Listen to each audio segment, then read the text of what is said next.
Yeah, hey, drop.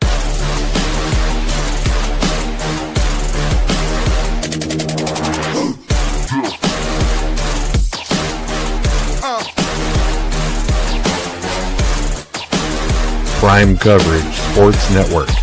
Real coverage, real conversation. Welcome in, everybody, and hope everyone's having a good morning on this inaugural episode of the Sports Mayhem Morning Show. I am your host, Andrew Mighty Man Scheid, and along with me is my co-host, the wonderful Sal Angeletti. How are we doing this morning, Sal? I got a lot of Java here for the morning. A lot of Java. Mornings are good, though. You know, we got to get ourselves refreshed, and I always like starting my morning off with sports. I don't know about you.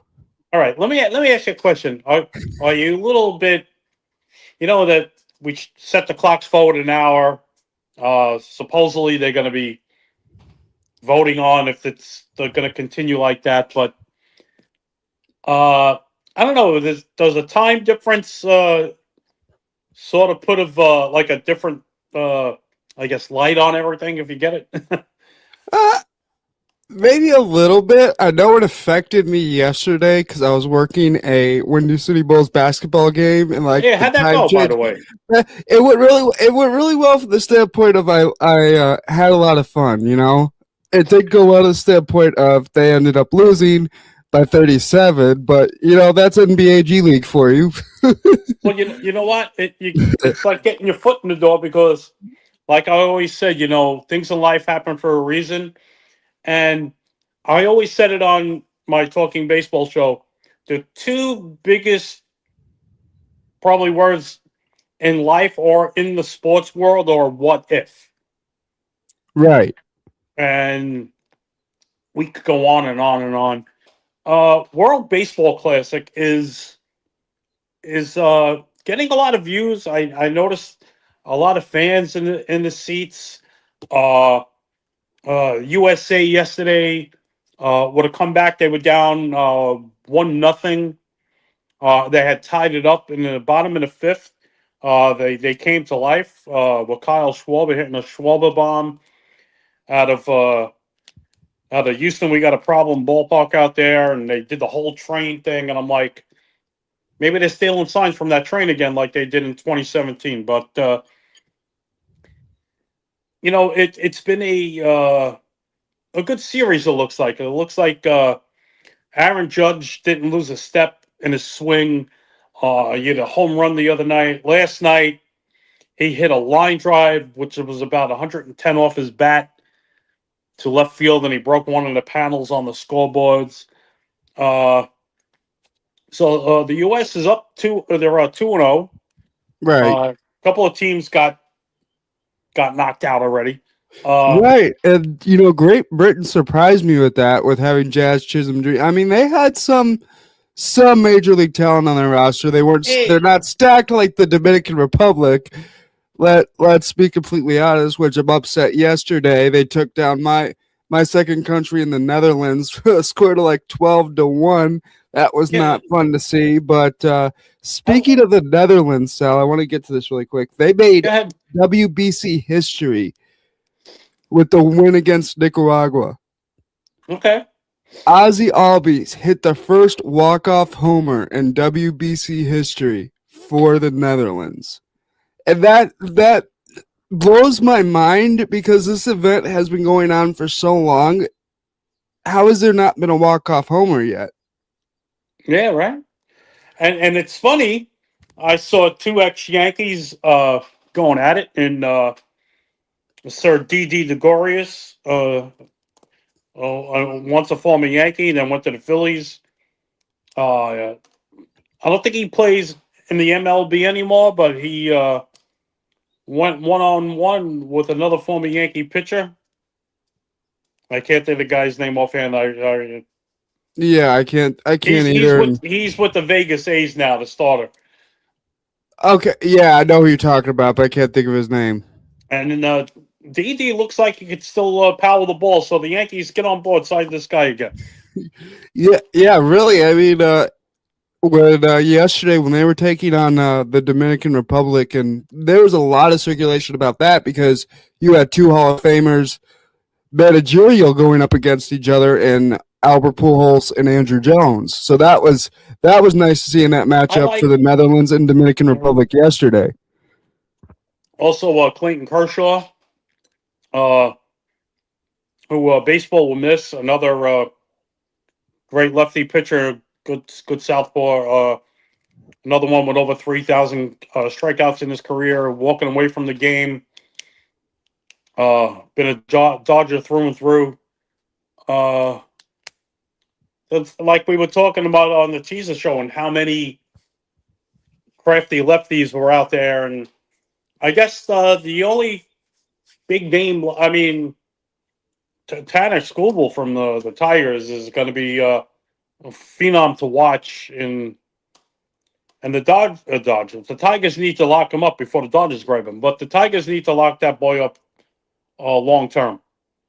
I mean, I totally agree with you.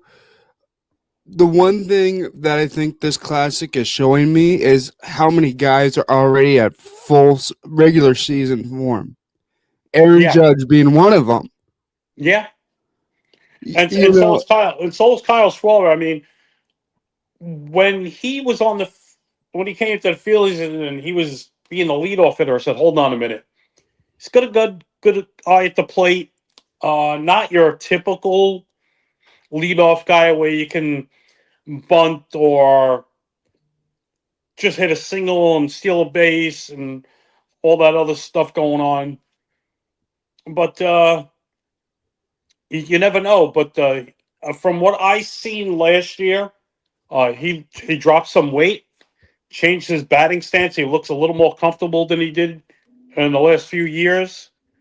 And I always said it, when you make the transition from the AL to the NL and vice versa, and the pitching is totally different in both leagues, is that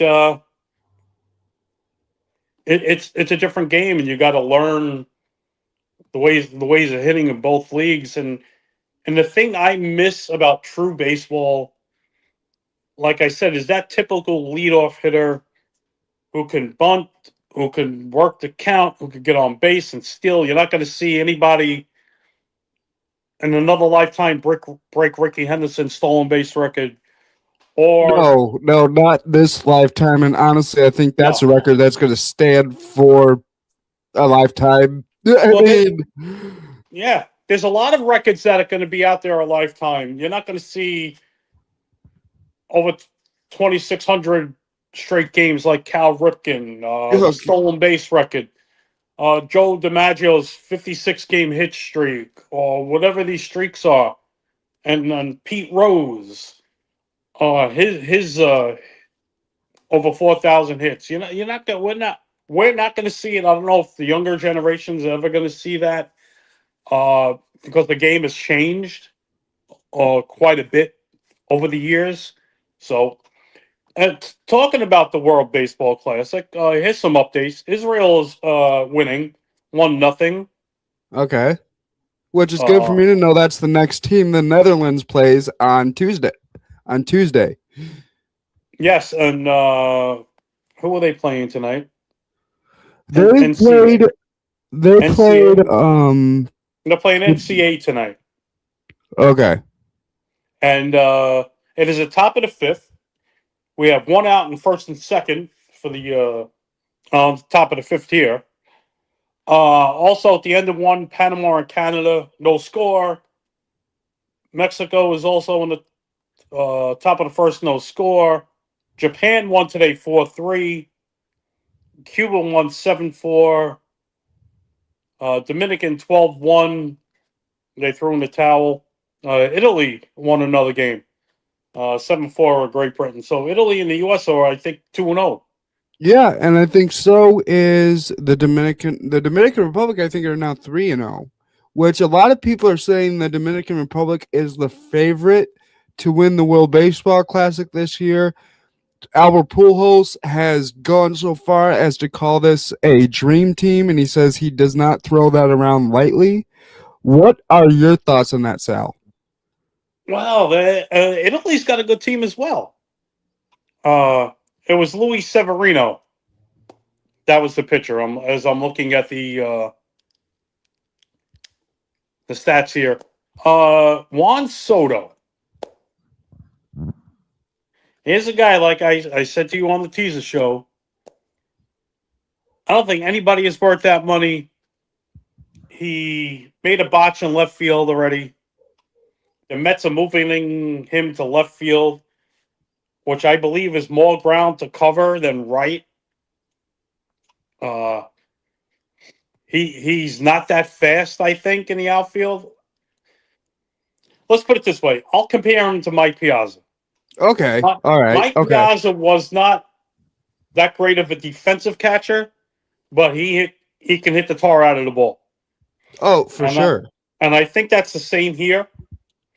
Not such a good outfielder, but he's gonna get the hits. He's gonna get the home runs, but not worth all that money because I believe that kind of salary puts a stranglehold on the rest of the organization wherever he would have went to go out and get some more big names. I mean, the Mets did make a few good moves this offseason. Can the pitching hold up? That's going to be the big question in my mind. Your relief pitcher went to the Dodgers. Well, why don't we just hand the Dodgers the World Series trophy now? I mean, and I think that's everyone's big kerfuffle. I think we talked about it on the teaser show. Is just how stacked the Dodgers are and how people are saying that's so unfair to the rest of the league. And part of me has to agree when you have a salary cap that's sometimes double what another team is, that's a problem. Yes. I mean, hopefully that's not going to be the issue with the gentleman leaving one of the guys from MLB himself leaving the front office. And then Tony Clark is now being investigated for funds that were not wisely spent. What baseball needs right now, I'll just throw Derek Jeter's name out there. Maybe for that kind of work. The front offices in Major League Baseball need a shakeup. They need to get something done here because nobody's going to want to withstand another lockout or another strike or whatever's going on. And we all know what happened over the years. And that strike in the early 90s probably ruined the Expos organization. When them and the Yankees were probably going to meet in the World Series that year in '94. Paul O'Neill winning the batting title with a shortened season. I don't see fans running back if that happens. I really don't. And with the prices now with these games, right? Yeah, I see more people going to minor league games these days than I do professional games. And the one thing I can say is thank you for my Chicago White Sox team for not really upcharging their ticket prices. I could still go to a ticket and get tickets for 30, 40, 50 bucks in the right seat. Well, so that's nice for me. I can still do that with my team. Well, not now, New York, if they win a World Series in the next 3 years, I don't think that's going to be the case anymore. Well, let's put it this way. Look at the Mets. Uncle Stevie Cohen. He gave Met fans a 5-year window. And you not this past year, you were doing well until June. And then the wheels fall off that wagon. The year before they did the comeback and made the playoffs, took out the Phillies. They were a hot team at the end of the year before. But if you know New York, you know New York and how no matter if it's baseball, hockey, football, basketball, the fans here are brutal. they will let you hear it. And I think the leash is short on Aaron Boone this year. I believe if the Yankees don't wind up in a good place by the All-Star break, I think Boone is gone. Okay, that's that. Now that's the first time I heard that one, Sal. Yeah. But I kind of agree with you there a little bit because the Yankees seem, and we talked about it, the Yankees seem to like almost get there and then Right. fall apart in either the World Series, the AL Championship round. I mean, it always Okay. seems to be something. I'm going to rewind the clock a little. Scooby-Doo rewind. 98, 99, 2000. Okay, you had your run, your core four. 2001, they lose it to the D-backs.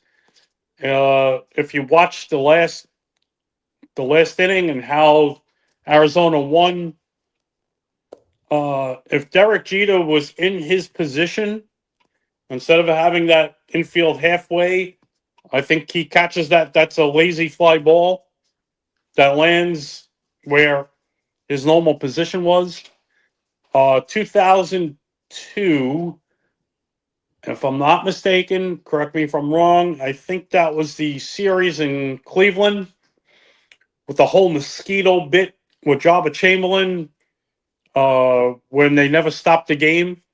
I think that was it. Yeah, I think I remember. I've read about what you're talking about. Yeah. And I believe that's another year. 2003, you lose to the Florida Marlins. Then the Yankees and 04 was the Red Sox year. The Yankees don't really get there for a while until they win in 09 against the Phillies. But those prior years, they either got knocked out in the wild card, the first round, second round. They always missed that step. You got rid of Joe Girardi thanks to Gary Sanchez. Gary Sanchez was part of the demise of Joe Girardi because Joe, being a catcher, Okay. was trying to teach this kid the right way. And if you look, they called them the baby bombers when Judge and Gary Sanchez came up to the Yankees, and we all thought, okay, here we go. This is the next generation of Yankee greats. And then, of course, 2017 with the whole Astros scandal and whatever was going on. Yeah. Don't get me started. I don't even want to. And if you look at those years you were talking about, and then the Yankees just fell apart. One year didn't make the playoffs at all in their history. They broke a record not making it in 14, 15 years or whatever it was. The whole game changed when George passed away. One of his other sons took over. He passed away. Now Hal was in it. Hal not being as close to what his father was. I think Brian Cashman is a GM.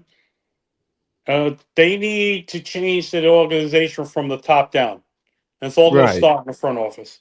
Right, and that's where that all needs to start. Sal, we're going to take a quick break, but when we come back, I want to talk to you. We teased it a little bit. Some teams have already been knocked out of the WBC. So when we get back, we're going to talk about that and kind of just our take on that because it is kind of still early in the tournament. But we'll talk about that when we come back. You got it.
Welcome back in, everybody, to the Sports Mayhem Morning Show. I hope you're enjoying our time with us. Before we left, first off, my name is Andrew Scheid.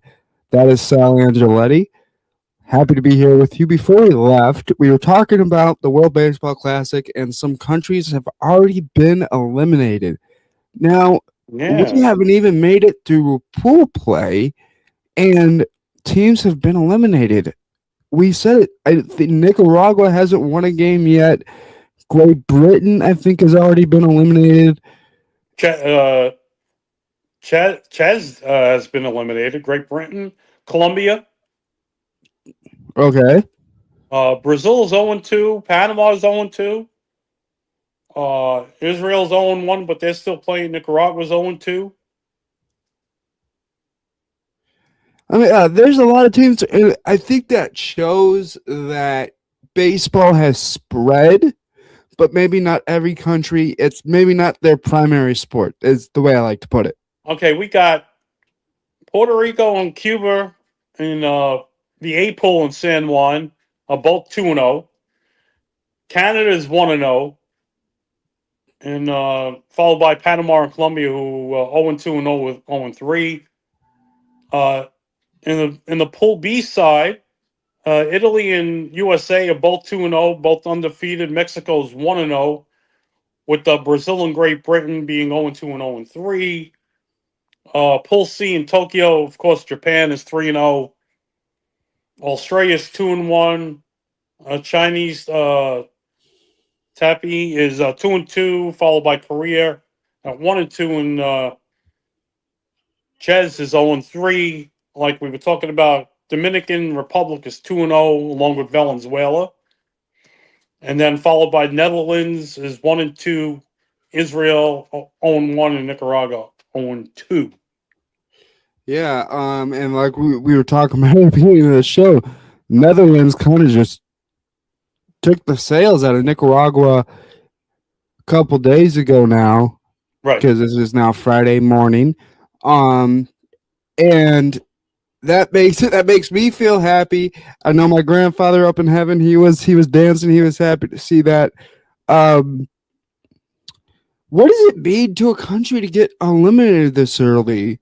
And especially for countries like Great Britain, and we know Korea has a professional baseball organization or following in their country as well.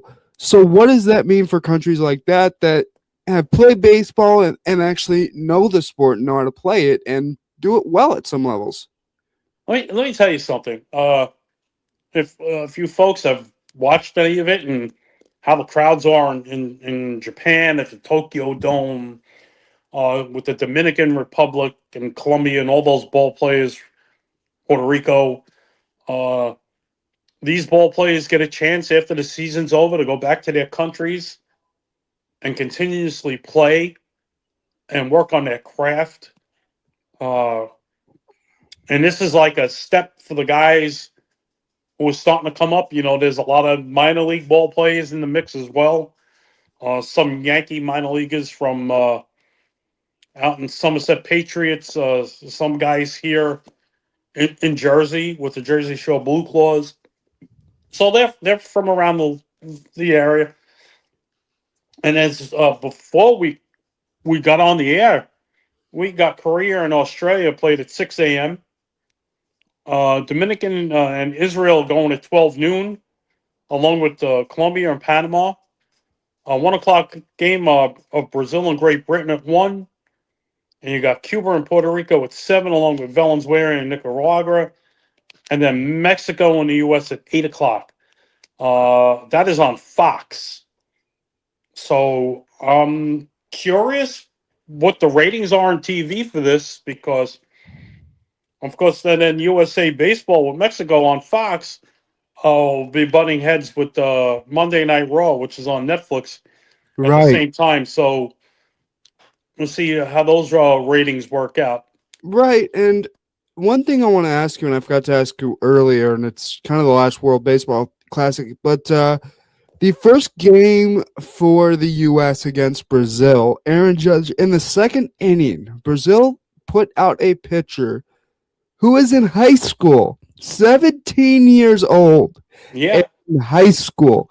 I was a 17-year-old athlete. Let me tell you, if I had to face the likes in my sport of Aaron Judge and guys like that, Yeah. I would have fainted right then and there. I don't think I could have kept my wits about me. I don't know how that kid kept his wits about him.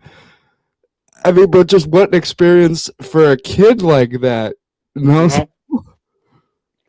And the fact is, a lot of these teams aren't throwing their best, pitchers, and you don't want to get hurt in these basically exhibition games, but it's going to be, I'm surprised Judge and these other guys won a whole game like Kyle Schwarber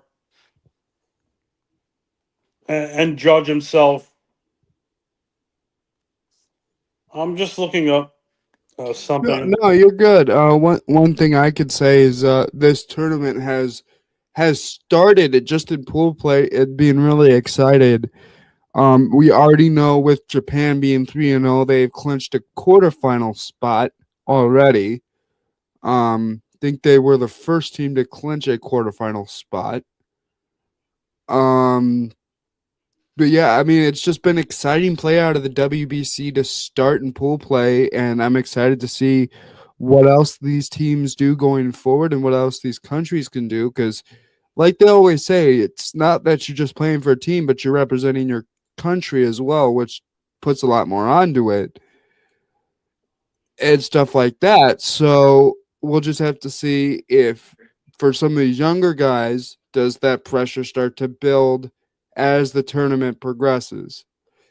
Right. And that's a big question I always have, because I will say it, when you're younger, pressure does feel like there's a little more there, in my opinion. When you're younger, you feel it a little more.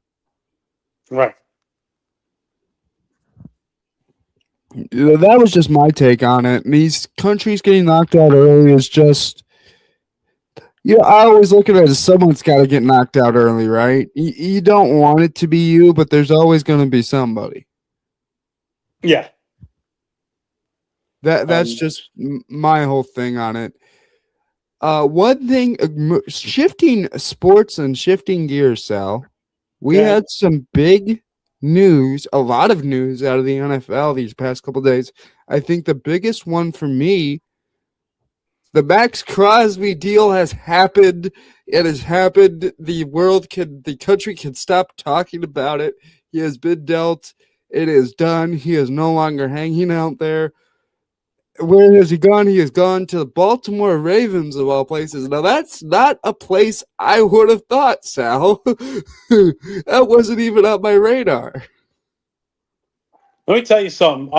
I'm dabbling in all trying to get my baseball stuff together and all this other, and I'm like, look at the group chat. I'm like, what is going on in football? What's happening right? here? Like, I guess they're trying to get stuff done before the draft. I mean, they got to make room for the draft. It's crazy. It's like all these surprise moves and guys that a lot of you guys on the chat were like, what's going on? And can we get somebody to get the Patriots to make a damn move already? They traded their center. They did make a move. But they traded their center. They did make a move. And the Bills got their name up on the new stadium already. Right, that should be pretty awesome for everybody out there, and lots of luck to them. Like I said, there's a lot of new stadiums opening in the next few years, and the one I'm actually looking forward to is the one in Vegas for the A's. Okay, yeah, that's going to be a cool stadium, and I think the architect world of baseball stadiums is going to reach a whole different level now. We were talking about on the teaser show and how much the old cookie cutter stadiums with the AstroTurf and this and that, and the old exhibition stadium in Toronto, how weird that outfield was when you watch the Blue Jays play the Yankees and all that other stuff. And you think of the old Giant Stadium and the old Comiskey and all these old ballparks and all these modern marvels that are being built now. Right. And you younger generation fans are gonna be like in awe when you walk into that new stadium. You're like, okay, what's over here and what do we got here? And I remember working at City Field when it first opened, and they got the Shake Shack located out in center field behind the scoreboard, and there was a 2 hour line out there opening day. It's like you want to walk around and see what I got. And you know, you said you guys were gonna get one not too long down the road. Right. I mean, With the yeah we don't know where it's gonna be. I mean, that's the big thing that's hanging in the air. I mean, we don't know. The Bears yeah are gonna be getting a new stadium, and for people that think that the Bears are gonna be leaving after next season, I don't think it's gonna be that fast. I still yeah think and they're gonna be at yeah. Soldier Field for another few years before anything happens. Because Soldier, there's not yeah, even a deal made yet, which right. means ground hasn't been broken. You know, none of that has happened yet. And And it's everyone's acting like the Bears have played their last game in Chicago.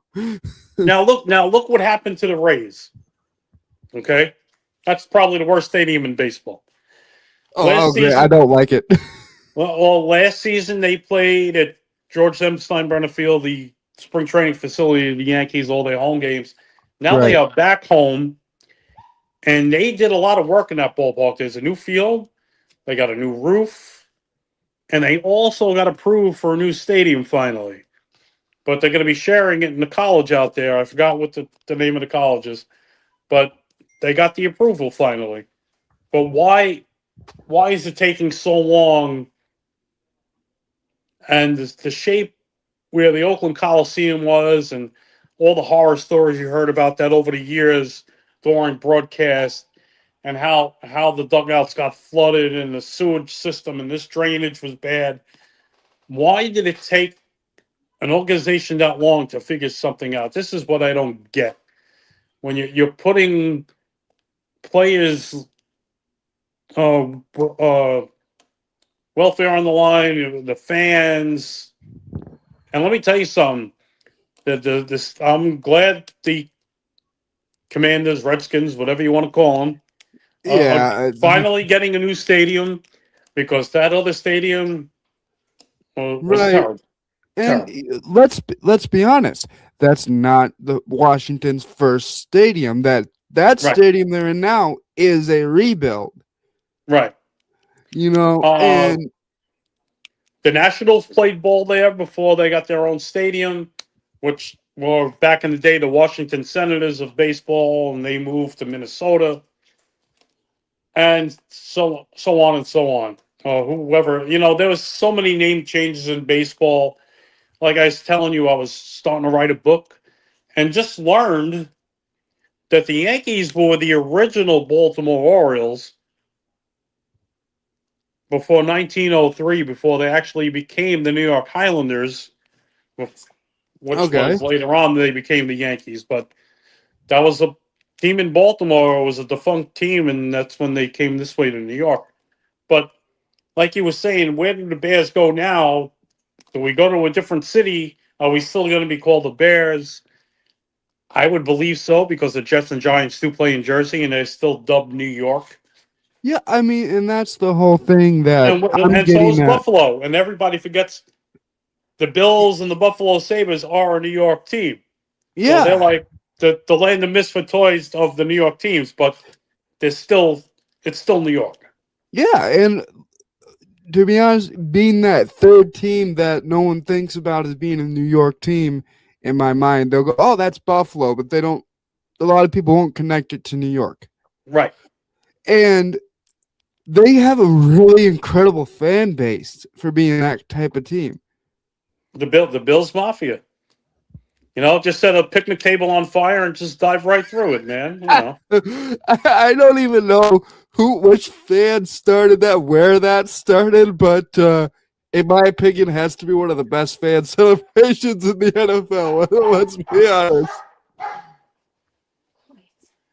When anyone that age, anyone of any age has the whereabouts in the brain to say, I'm going to do this. I'm going to jump onto a folding table no matter what it does to my body. Well, unless you're a Mick Foley in the WWE doing a tables, ladders, and chair match, but that's about it. I mean, it's a crazy thing. Yeah, I mean it is, but my big thing, and I feel like sometimes bigger cities will be looked at more for expansion, because you see now we got 3 teams in New York technically, and that's just my feeling on it. I just wanted to put that out there. Just like the history of the New Jersey Devils, and a lot of fans may not know, they were once the Colorado Rockies out in Colorado hockey team. Then when they moved to Jersey to become the Devils, and that's when the Rockies became the Colorado Rockies of baseball. And Colorado got the Avalanche back as that team that actually left when the Devils came here. The Devils are considered the Jersey Devils, not New York at all, even though they're in the same division with the Rangers and Icelanders. My Devils always start the year off great, and by January, February, they wet the bed and barely making the playoffs now. And hats off to Jack Hughes getting the winning goal in the Olympics. Right. Me and my lady went to the Devils game that night, the first night back after it was all over in the Winter Olympics. We missed the opening ceremony, but Devils did lose that night. But it was good to see a hockey game again out at the Rock, the Prudential Center. Jack Hughes is just, Jack Hughes. I mean, there's another organization, the Devils, who won 3 Stanley Cups in their short amount of time here in Jersey. The Rangers still looking for that other Stanley Cup after 94.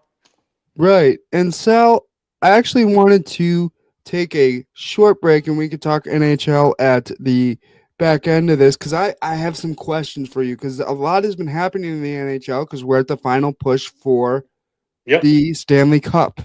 So wanted to take a little break because you and I need to drink something so we don't lose our voices here and keep our wits about us. So we're going to take a little break here, everybody. We'll be back in just like a little short minute.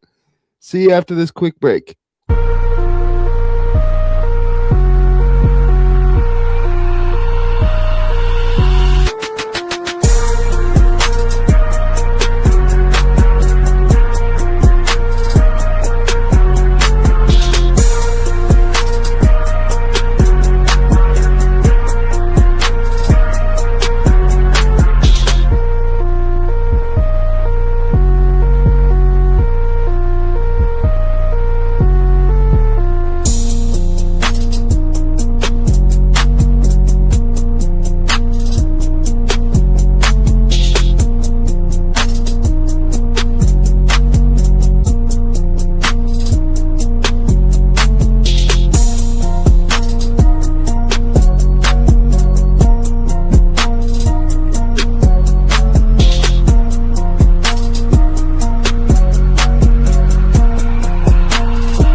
Hey, welcome back in, everybody, to this inaugural first episode of the Sports Mayhem Morning Show. I misspoke earlier in the episode. It is currently Monday morning for all you out there watching us on YouTube, Twitter, or Facebook.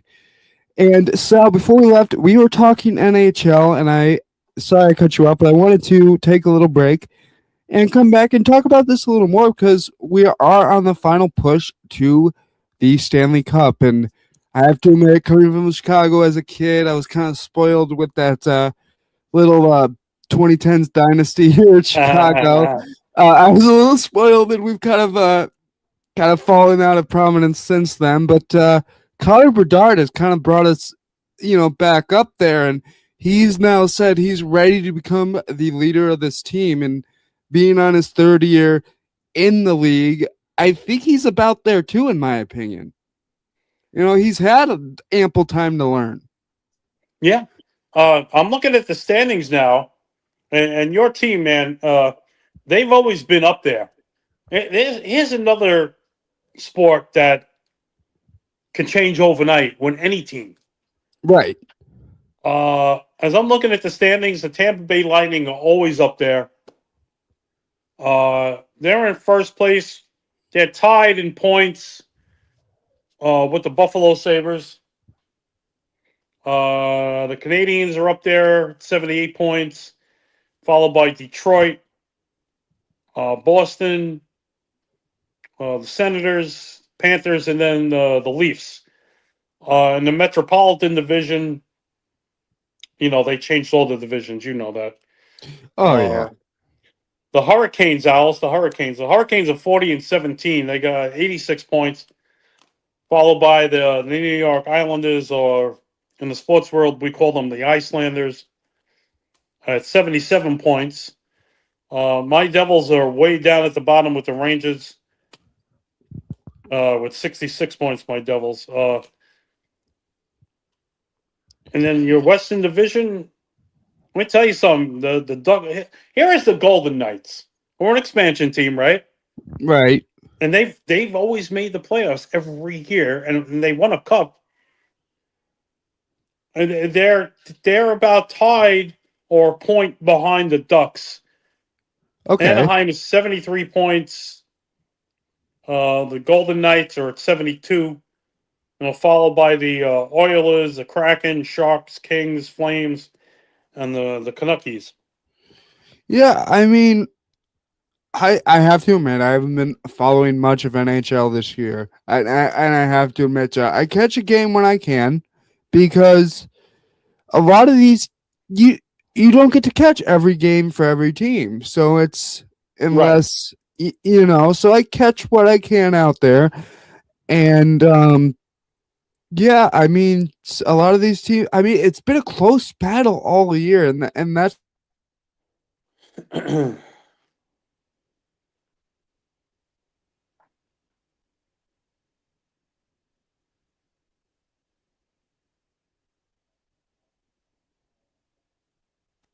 we just we kind of went in and out there for a sec. I don't know what happened. That was weird. That was weird. Everyone, you just witnessed the first technical difficulty on Sports Mayhem, and we rolled through it because I didn't know what happened there. I'm looking at the wild card. What is it? The first three teams in each division and two wild cards, right? I believe so. I believe you're correct, sir. All right, so we got Tampa, Buffalo, Montreal, with Carolina, Pittsburgh, Islanders, with Detroit and Boston making the wild card. Everybody else is looking in the rearview mirror. On the Western Conference, the Avalanche, Stars, and Wild, with the Ducks, Golden Knights, and Oilers, with the Utah Mammoth and Seattle Kraken. Two expansion teams. Two. Yes. In a wild card. Not our teams. Not our teams. No. But let me ask you: is that a good thing that two expansion teams made it? I feel like in my opinion, I feel like it's a good thing because you're giving more people a shot. I totally agree, and here's the reason why. Because I like what baseball does with it. Because You don't have to be the $1 billion Dodgers, the $1 million Yankees, or any organization that's going to give you a pint of blood for a ball player and still make the playoffs. Here's a thing. Tigers knocking out the Astros that year in the Right. playoffs. Because Detroit's a hungry team. They're a hungry young organization. Oh, for sure. Yeah. And we're witnessing that in every sport. Who wants it? Right. These And we saw that in Chicago with the Bears. And I think that's with every sport. I think the younger a team you can put together, you don't have veteran guys who have been through the trenches, who have been here before. Oh, I have. Or in the case of, right. I've just throwing him out there, Tom Brady, I have 7 rings. What else do I need to accomplish? Right? But when you put together a young team, a team of young guys, like just in a case of the White Sox or a team like that, there are a lot of other teams that just put together young teams. The Cubs were a team before that. And they just seem to want it more because they want that victory. They don't care if it's a World Series victory or if it's to win a series. They just want to win each and every game. Now, here's something crazy. The Florida Marlins, Miami Marlins, whatever they're called now, is a team that wins 2 World Series, and the Rockies are still looking for 1. This is true. And speaking of the Rockies, I want your opinion on Chris Bryant, because being on that 2016 Chicago Cubs team obviously broke the 108-year losing streak of woes for the north side of Chicago. But some people say he won't accept the fact that he needs to retire. Some people say he could still recover. I think when he's literally doing interviews and saying, I'm waking up in pain, I think my opinion is it's time to hang it up. And I think he's just looking for a way to maybe skirt around it. I don't know.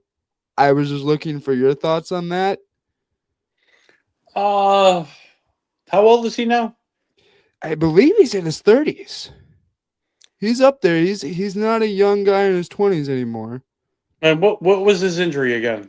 I forgot.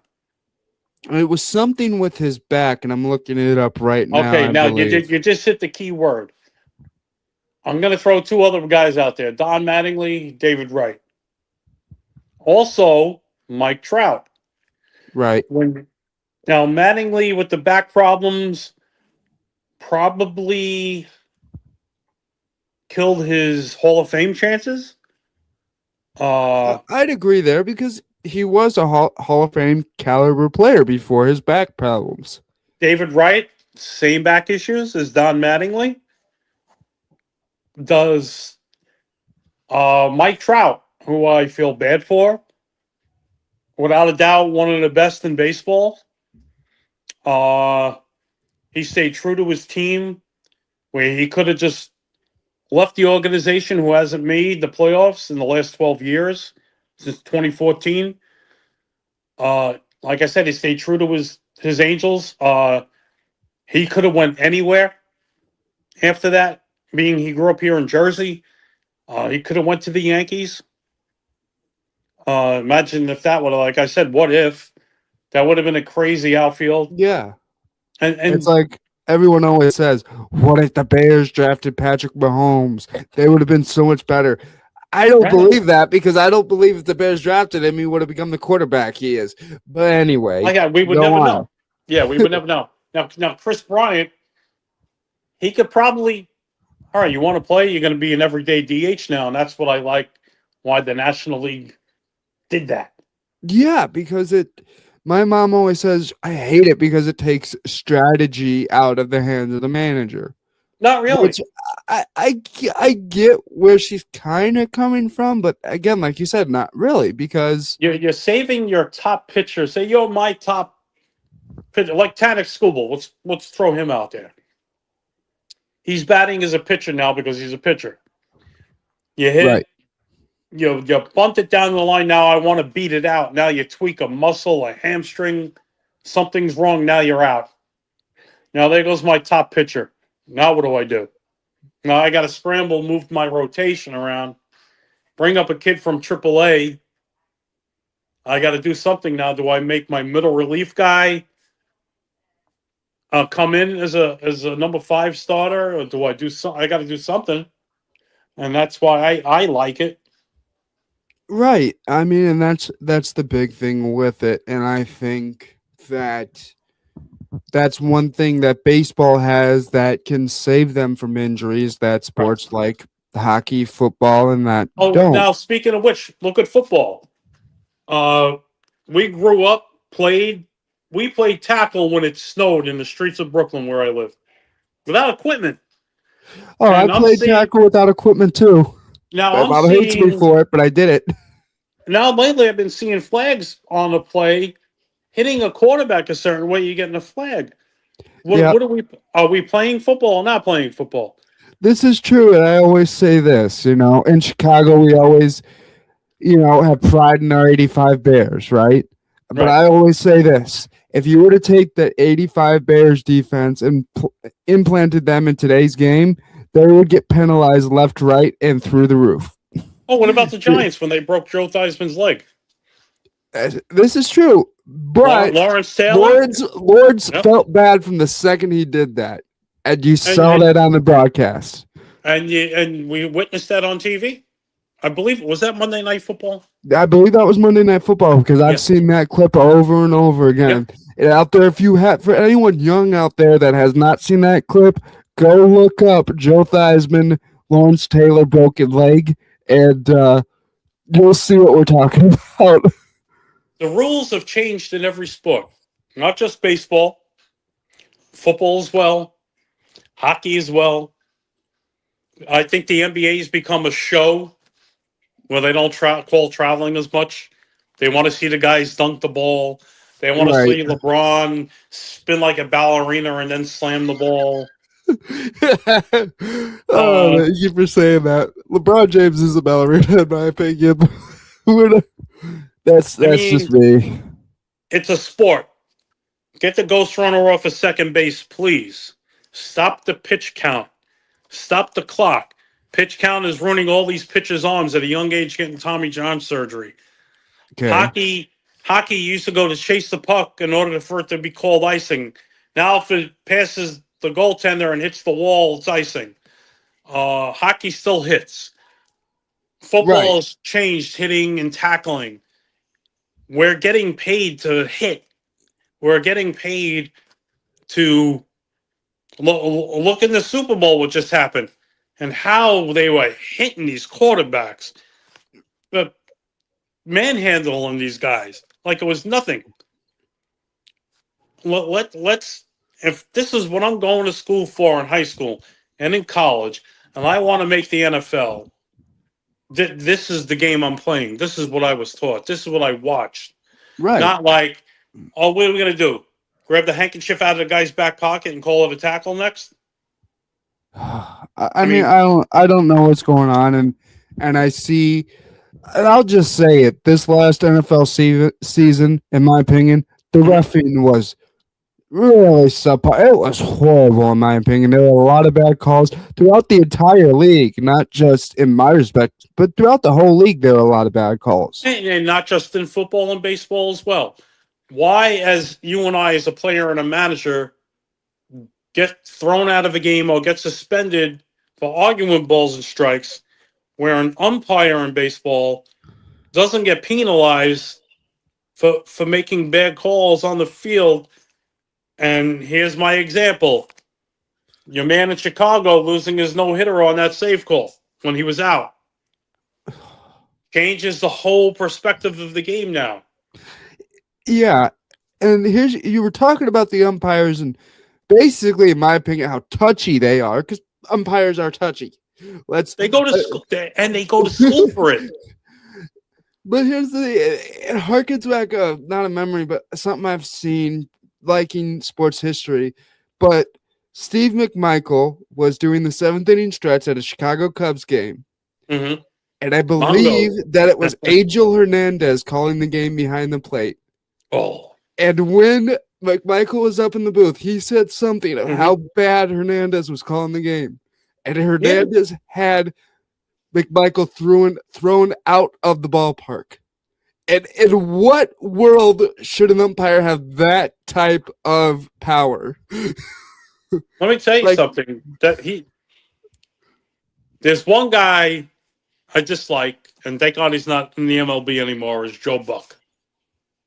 Okay. Yeah, my mom does not like him. I like his father. His father is an amazing broadcaster. His father's a different thing. But Joe Buck, why don't you just tell us how you really hate the Yankees? Because he does. He's a big Yankee hater. He's a big Chicago hater, too, let's be honest. And Joe Morgan. No, Joe Morgan did a great job. I liked him and what's his name on Wednesday nights on ESPN. Oh, God. Now I'm drawing a blank here. All these names and now. He's still with the Giants. Oh, it's okay. Don't worry about it. Yeah, now I'm losing my train of thought here. But yeah, I know what you're talking about. Joe Morgan, another big Yankee hater. There's another organization, the Cincinnati Reds. That another team that won back-to-back World Series before the Yankees, and right after the Oakland A's won their 3 straight in the 70s. Here's another organization that used to be way up there. And then they swept the Oakland A's 4-0 in the World Series. And then what happened after that? The Yankees got a steal of a deal when you traded Roberto Kelly for Paul O'Neill. So here's another organization, the Reds, who had great ball players like Pete Rose and Tony Fernandez and all these other guys. And, George Foster and a whole slew of greats in Cincinnati. And what happened to that organization as well? It's crazy. Like we were talking about on the teaser show, and I said it in the group chat, look at all these organizations: Miami Dolphins, Dallas Cowboys, Pittsburgh Steelers. Here are 3 recognizable teams who were in it all the time. San Francisco 49ers, New York Giants, the Bears, with the refrigerator and all those guys. And those runs. Look, if you look back at all the quarterbacks, the defense and the offense that these teams had, and these organizations not finding their way back but they sell out. They sell out. It doesn't matter how bad they are. They'll sell out. And, with these licensing fee seats for these people, when you're on a waiting list, and when's enough that we're paying astronomically for these games, and then after the 4th or 5th game of the year, nobody shows up no more. Yeah. And you can see it in some of the stadiums. And I'll throw a little curveball out there. If you watch the game from MetLife and how the seats are different colors. Yeah, I mean, I saw it, and I want to ask why. There you go. I was hoping you were gonna. Why? Now you have a darker gray. You have a darker gray seat with a lighter gray seat. So the next time you see a game from there, you're gonna think I'm crazy. It looks like there are people in the stadium, right? Okay, I'll have to. Oh God. So the different color seats, when you're watching a game on TV, it looks full. They'll go anywhere to make it look like it's. Yeah, and that's the big thing. And I remember a couple of years ago when the White Sox literally set the losing record in the MLB. And I will always say you're not a true fan of your team if you can't stick by them in those times. Oh, you literally same things as the Yankees. If you watch a Yankee game, Beginning of the year, opening day sold out. The first weekend series sold out.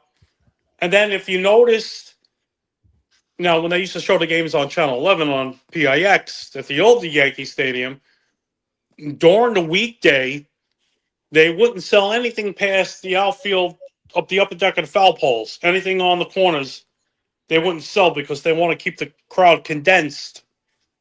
And even at the new stadium, it is not as crowded behind the plate and those expensive seats, but you'll get all these teams selling out the first week of the season, and you notice the crowds will start to dwindle unless it's a giveaway day or they're throwing, $5 MasterCard seats up in the 400 level. With all these promotions going on, like Bat Day, Helmet Day, and all this other stuff. And you'll notice it during your White Sox or Cubs games. I got a question for you. Shoot, buddy. Being in Chi-Town, Okay. how did you feel when the Cubs finally put lights up in that stadium? I have to say, because I wasn't around, but I know the history, and I always say this. Did no one tell them between World War II and 1988 that the war was over? I mean, where did all this money go that was for the lights? Because I get it, you had this deal, you were going to do it in the 40s, then the war hit. I understand that.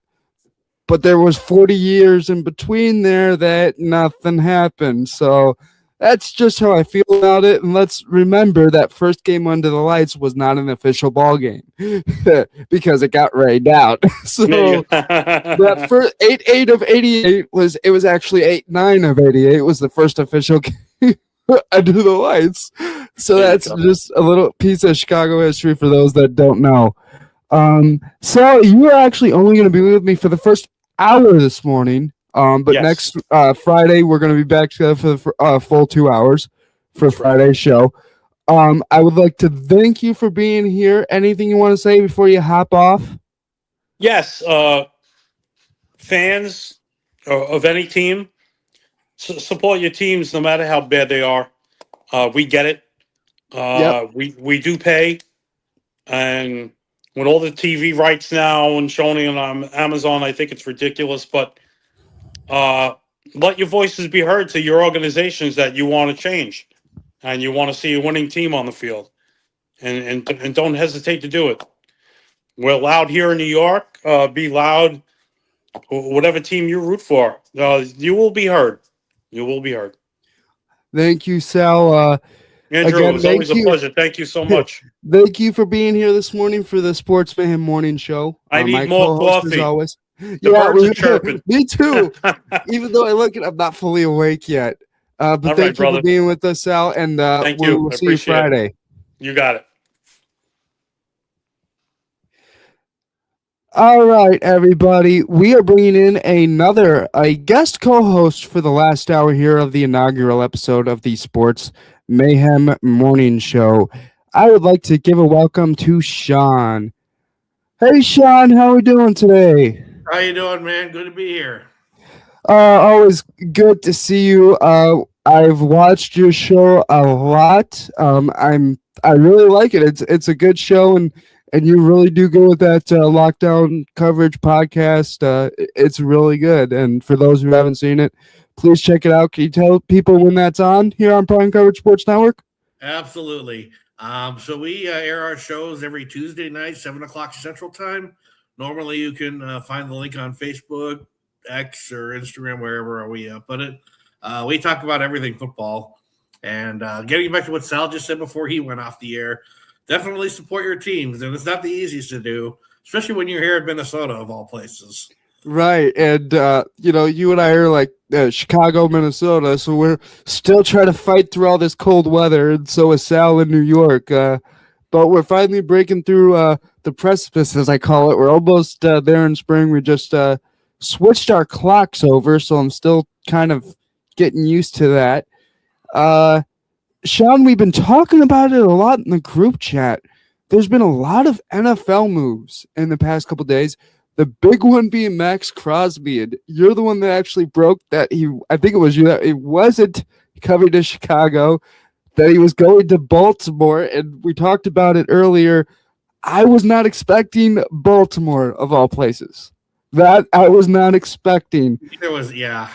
Could you give me your thoughts on that? Because I already asked Sal the same question, but we can get another point of view on the subject. I thought it was an interesting trade. They to me kind of came out of nowhere. Baltimore did, but the Raiders, once proud Raiders franchise, I should say, they seem to be on the verge of a total rebuild. And once the Raiders were offered those 2 first-round draft picks from the Ravens, they couldn't help but jump on it. There were teams that offered almost as much, but when you get a trade package like that, you really can't turn it down. It's a trade package that includes the 14th overall pick this year and next year's first-round pick for the Ravens. So that suddenly becomes more valuable if the Ravens don't play as well. But I expected him to go to Chicago. Chicago didn't offer as much.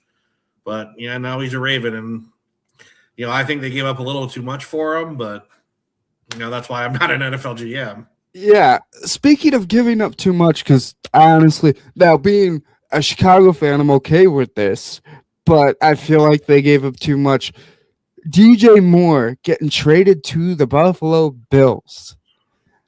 Did not think that was going to happen. That was kind of a surprise. Once I saw the DJ Moore trade, Sean, I knew that Max Crosby wasn't coming to Chicago. I kind of knew it in my heart and hearts that wasn't happening at that point. But Buffalo giving up a second-round pick this year for DJ Moore, I feel like that's a little too much. What are your thoughts on it? Because I've seen it both ways.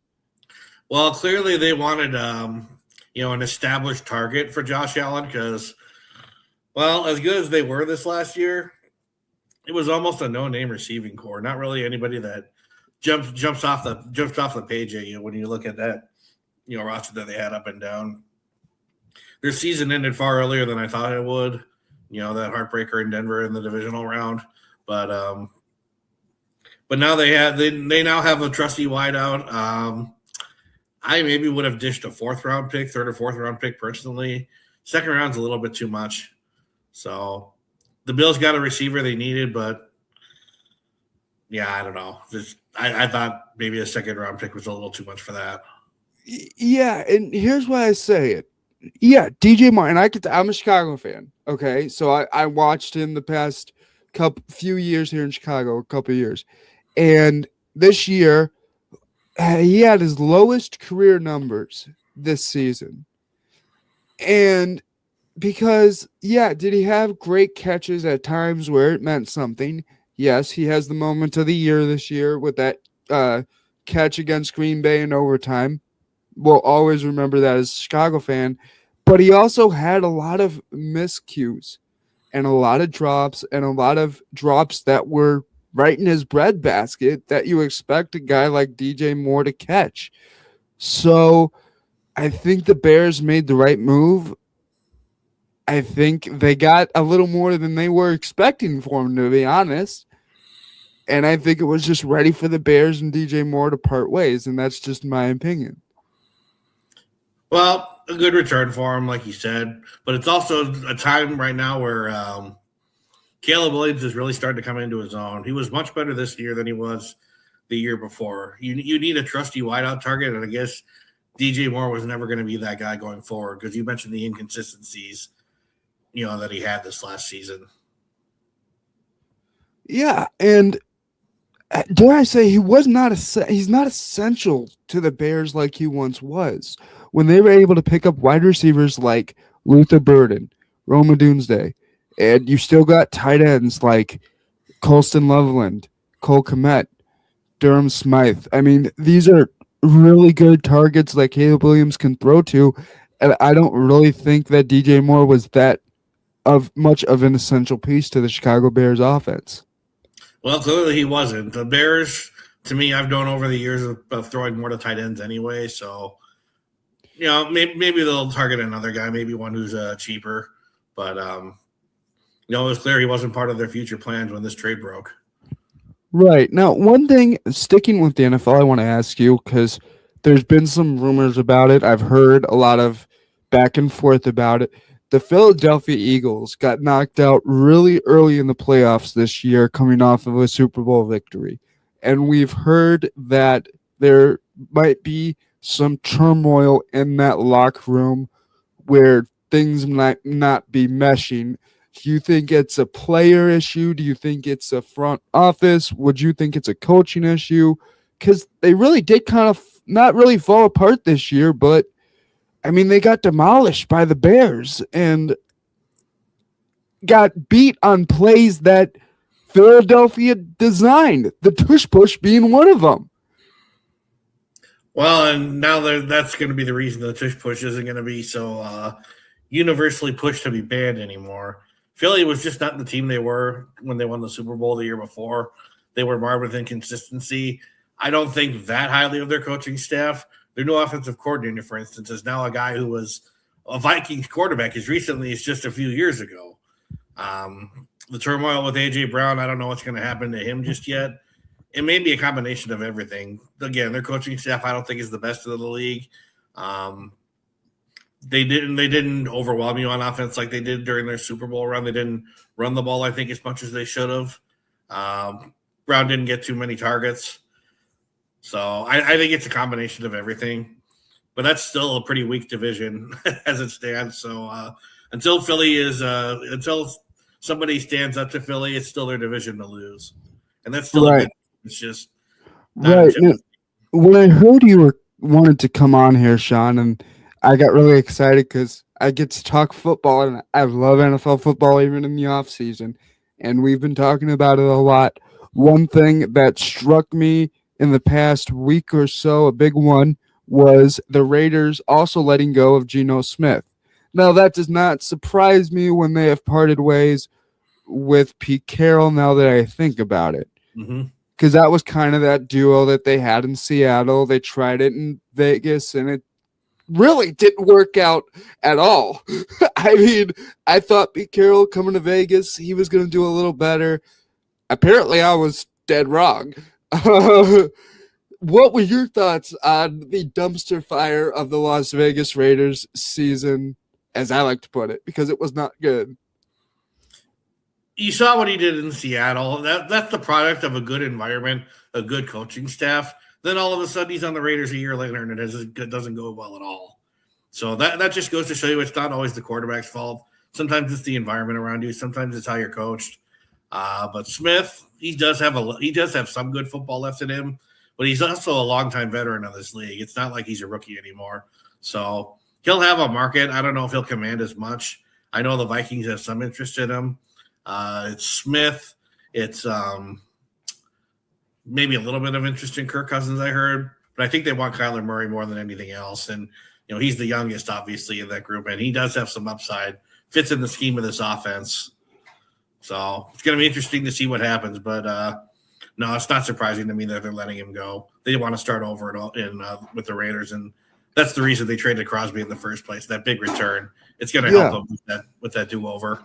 Yeah, and one thing we didn't talk about, or I didn't allude to when we were talking to the DJ Moore trade, that saves, and I didn't know if you know this, Sean, but that saves the Bears about $16 million in cap space.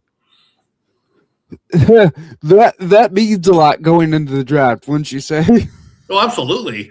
Everybody's been cutting down on their cap space like crazy over the last 3-4 days. Vikings made a ton of moves themselves here. Right. And I have to feel like everyone's like, oh my God, there's so many big things going on in the NFL right now. Why? But I also say, why wouldn't there be? Because we're less than 2 months away from draft night.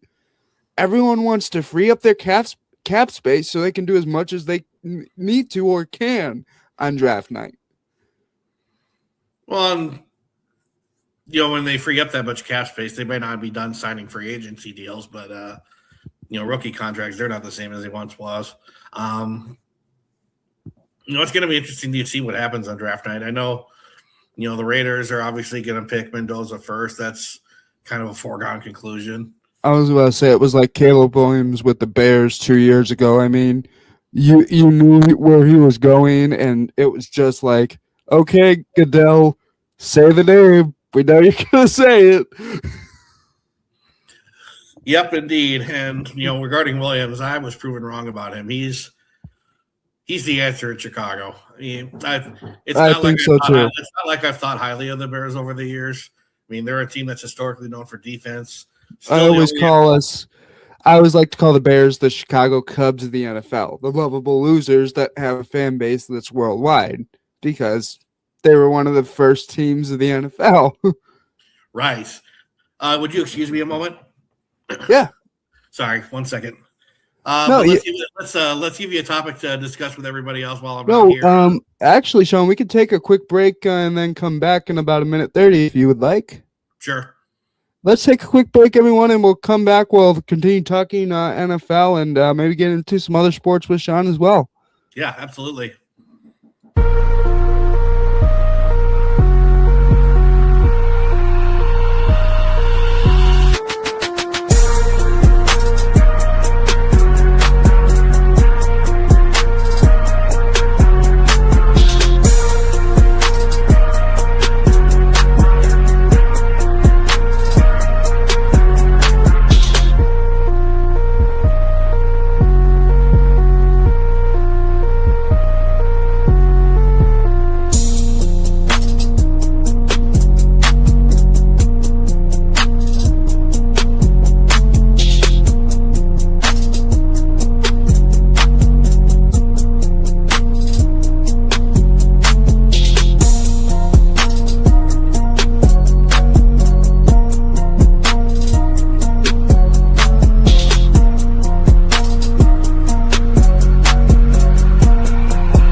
Welcome back in, everyone, to the inaugural episode of the Sports Mayhem Morning Show. Hope everyone's having a wonderful Monday morning.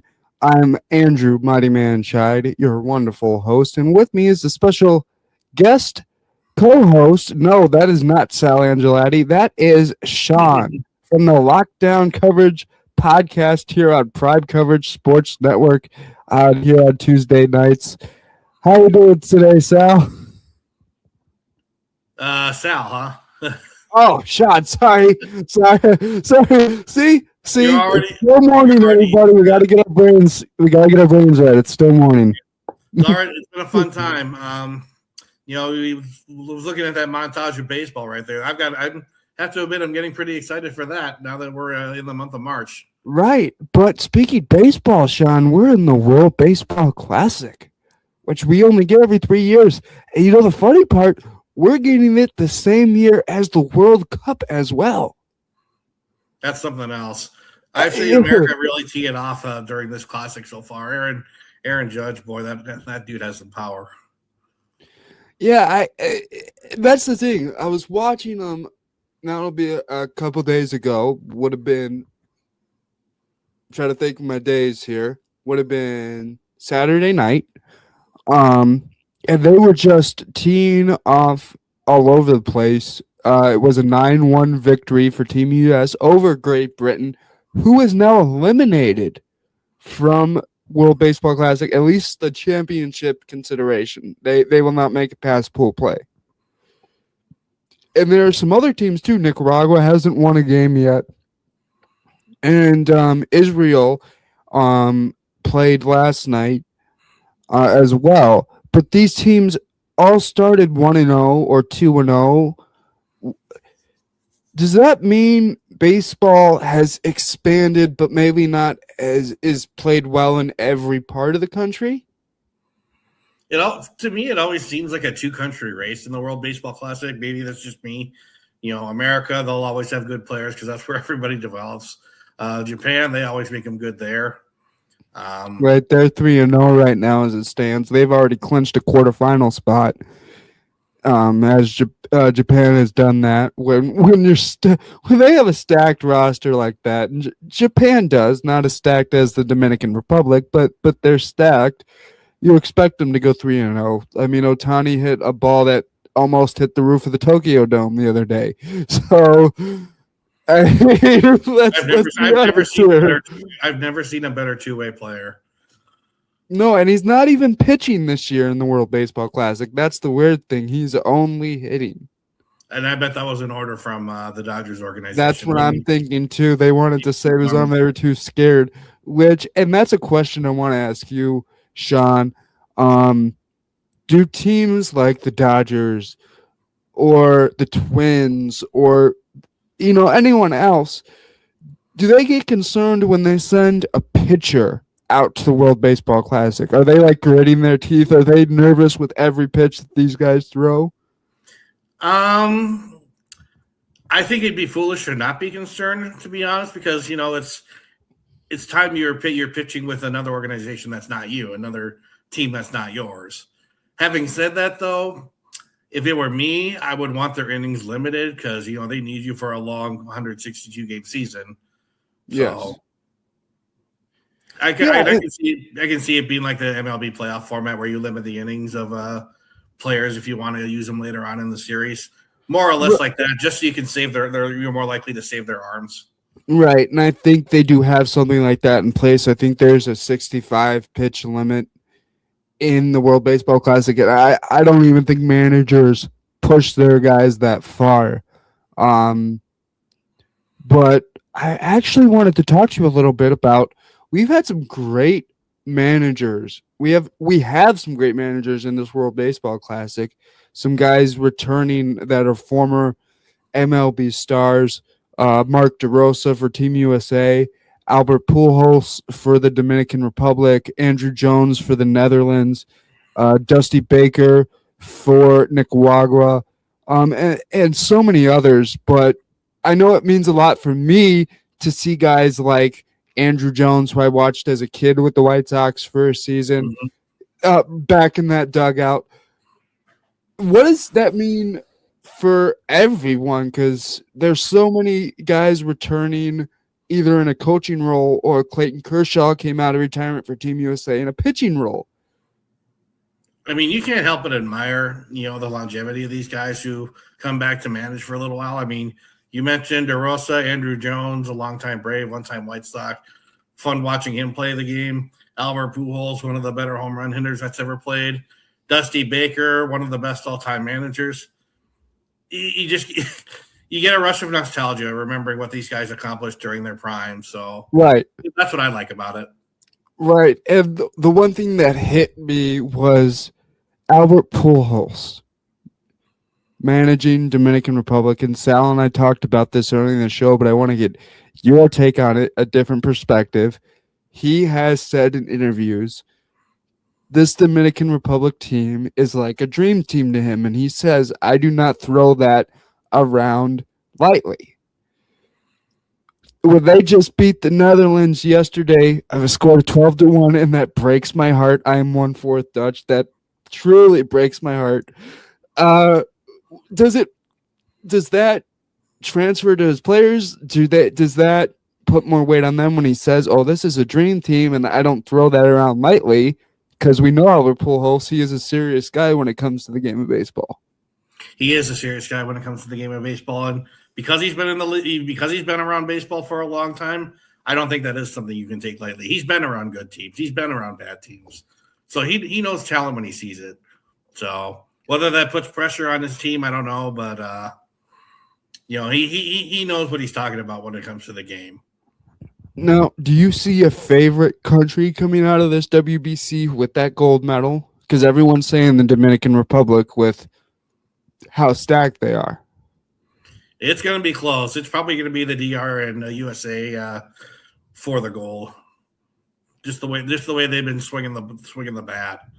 Right, and here's my thing with USA and, like you said, swinging the bat. I mean, Aaron Judge literally hit a ball that took out the panel on the scoreboard in Houston the other night. Yeah. So, I mean, it's the power on that guy, and he just, from the videos I see of Aaron Judge, and Sal talks about him a lot being from New York, he's one of Sal's guys out there. And he just works really hard at his game, and it shows with every day he plays, in my opinion. Because it seems like he improves every single day. And that's something you like to see. I mean, more often than not, with the more talented players in the past, at least when I grew up watching the game, not a ton of players were like that. I mean, especially, with a team with a higher payroll. Teams like the Twins, they always had players that just busted their tails, especially during the early days when Ron Gardenhire was managing here in Minnesota. That wasn't a team that would blow you away with offense. That was just a team that worked hard, didn't get too big egos. Just a team that worked hard and earned everything they got. Right. Now, I have to be honest with you, Sean, being a White Sox fan. We are in the same division. Correct. There is some rivalry there. I always call you guys the Twinkies. I'm not a big Twins fan. I will admit it. And I will have to say this. Your old Dome Stadium, the one back from the early 2000s and late 90s. I hated that stadium. I'm just going to put it out there. It was not one of my favorite stadiums, and I'm glad they moved from there. I still remember the last year that they were playing in the Metrodome. I unfortunately was never able to see a game in person that last year there, but from the bouncy turf to the Teflon roof where you would lose a fly ball, at least twice a season if you're, when you were playing there. But it was also full of good memories. I mean, they won their 2 world championships there. They had difficulty drawing fans in until, they realized time was running out on the Dome. Target Field, when it opened in 2010, it's a gorgeous stadium. I've been to probably 8 or 9 games there. It's certainly more of a ballpark than the Metrodome ever was. That place was only for football. Right, and I see a lot more of these MLB teams, and I think we're going to see it again when the A's move to Vegas. I don't want to say cookie-cutter stadiums, but a version of that where you're just getting the super complex of a stadium nowadays. I mean, you see that more commonly in football, I guess. I don't really know why you need to blow everybody away. But in Vegas, something that's as attractive as everything else around you there. I mean, I have to think that's one of the reasons why they're making it so big is Vegas is lights and glitter. I mean, you kind of have to compete with it, right? You do. I mean, but that's a big thing. Sean, I want to take a little quick break, but when I come back, I want to talk some NBA because some things have happened this season. Rules have come up. But one thing before we go, I want to ask you about out of MLB, and I didn't even ask Sal this earlier, and I can't believe we didn't talk about it. But Jerickson Profar, the Atlanta Braves, got dealt a 162-game suspension for testing for PEDs twice. He didn't fail it once, Sean. He failed it twice. In my opinion, if you fail it once, suspension at that point, and we'll talk and see if you even have a career at that point. But failing it twice and then getting suspended, why twice? I don't know. It's just silly. As a player, I mean, think about it this way. I'm sure players in the past would play dumb when they say, I unknowingly took this, I unknowingly took that. It worked for some of the higher profile players, not for everybody. But nowadays, you really have to know what you're taking. Right. And if he got suspended the first time, you need to learn your lesson. You're not going to take that again. But wasn't it just a season ago that he got suspended for half the year? Yeah, it wasn't that long ago. And then my thing is like again for this time a full season. It's silly. My thing is like, why is it a suspension at this point? Why is he still being allowed to stay in the league even after sitting out a full year? I don't know. Because in my respect, if he got suspended once, came back, and I don't know if doctors push this stuff. I mean, I don't know. We don't know. All we can do is speculate, right? Right. But he deserved to be punished. That's for sure. yeah, but why another suspension? Why wasn't he kicked out of the league entirely? First time it's a warning. That's more than a slap on the wrist, if you ask me. The second warning being a full season suspension probably deserves that. I would think with strike 3, you coin a baseball phrase, that's when I think you would need to be kicked out of the league. Yeah. Now, but so we're going not being able to play this year, hopefully that takes an effect on him. And right. It's going to affect Atlanta for sure. They're in trouble without Jerickson Profile and that DH. That's going to be tough on their lineup this year. They're going to have to find some cap space somewhere before the season starts to try and find someone to put in that DH position if I were the Atlanta Braves. Yeah, but they're plain and simply in trouble, and he needs to sit back and reflect on what he's done, because 2 suspensions now, and if it were a third one, if it were me, I'd ban him from the league.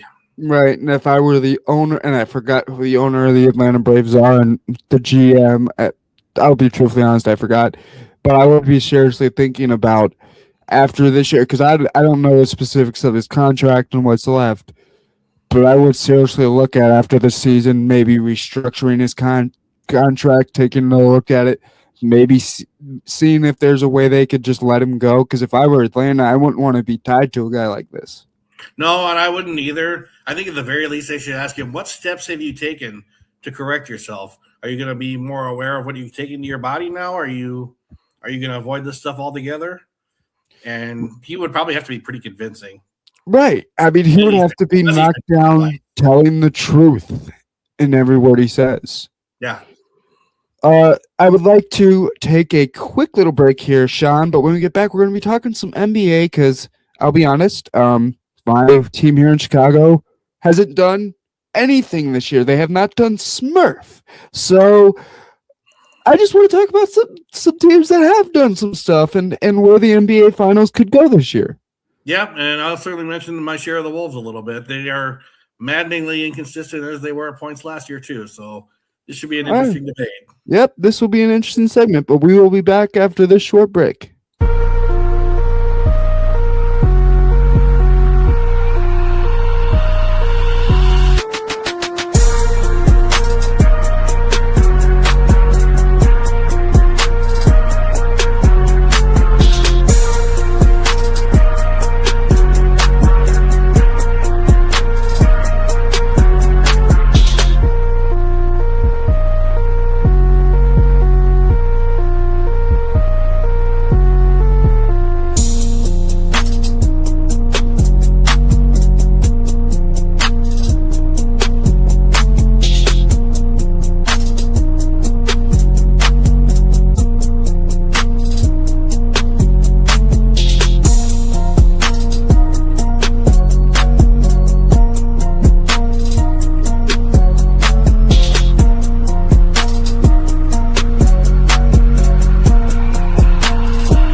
Hey, welcome back in, everybody. This inaugural episode of the Sports Mayhem Morning Show.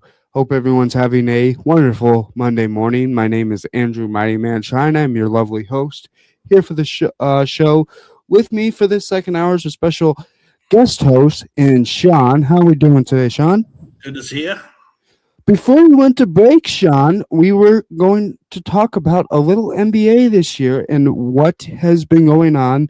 I said that my Chicago Bulls really haven't done much. Josh Giddey cannot stay healthy to save his life. They traded away all their starters at the deadline. I do not know what is going on. Somebody out there, please tell me, because I don't know what's going on. Makes you pine a little bit for the Michael Jordan days, doesn't it? Oh, God. It was just easy. Yeah, yeah, it was. But, there's a lot been going on in the league this year. One of the big things to me was there was a big rule change in terms of players tanking and then managers sitting healthy players as well. And Right. teams were actually fined this year for sitting healthy players. Does that to me that just does bad things to the NBA when you're sitting healthy players? And also, why are you sitting healthy players? Like, what strategy is in your mind? like, what? The only time I would ever justify such a thing, is if they were in a stretch run of the season, got nothing left to play for, or maybe when you're playing the second of back-to-backs or something, you're playing in different time zones, something like that. Otherwise, I don't justify it at all. Fans pay good money for tickets for these games. They want to see players play, and while I don't think there's a real definitive way you can prove a team is tanking, this would be one surefire sign is sitting healthy players when it doesn't seem justified to do so. Right. And one thing I want to ask you, and I could be right, but I do believe the true face of the NBA has shifted from LeBron James to Victor Wembanyama, because every highlight I see for the NBA when I'm just scrolling through my phone, Sean, every other clip is a clip of Wemby, and how could it not be with what this guy has done with his short stint in the league? And yes, it's more than a year, but he's not a veteran by any stretch of the imagination, Sean. Especially compared to other players who are still in the NBA, like the aforementioned LeBron. I knew the Spurs weren't going to be good again right away when they drafted him. Did I think they were going to be this good this soon after he was brought on board? No, I did not. And the guy has been the young kid's been sensational. I mean, he really has, and I think when I don't know if you've caught the All-Star game, but I think there was one time Taco Falls was playing in the Celebrity All-Star game, and the one thing they said was it was the one time Victor Wembanyama was shorter than someone else. And like that's just awesome and shows how much the league has evolved when you have 7'5" guards. Like, was there a 7'5" guard in Jordan's era? Because I don't think so. You just don't see too many short players in the NBA these days. When you think of short, I remember years ago this young guy named Earl Boykins, if you remember him. I think he was like 5.5 feet tall. You never find somebody in the NBA those days. No, short. But here's the thing: short people can play in the NBA. Case in term, I'm not saying they can't. They just see too many of them now. Yeah. But since we're talking NBA, and I figured we could talk a little NBA. G League a little. Guys that have two-way contracts, and I'm thinking mostly the Bulls here in my part of the country. Two guys have really become sensations, Sean, in terms of national media, and I don't know if you've heard of them. Guys, in terms of Mac McClung and Yuki Kawamura, but they have made some waves, especially here in the Chicagoland area, and back nationally, I don't know if you knew this, but before this year, he was the 3-time slam dunk champion for the NBA All-Star event. Wow, yeah, no, I wouldn't have known that being here, but yeah, and he is now with the Bulls G League affiliate out in Hoffman Estates, Illinois. Here, he's 6'2", and he's a guard. In today's NBA, do you think that it's his height that's keeping him at that G League level?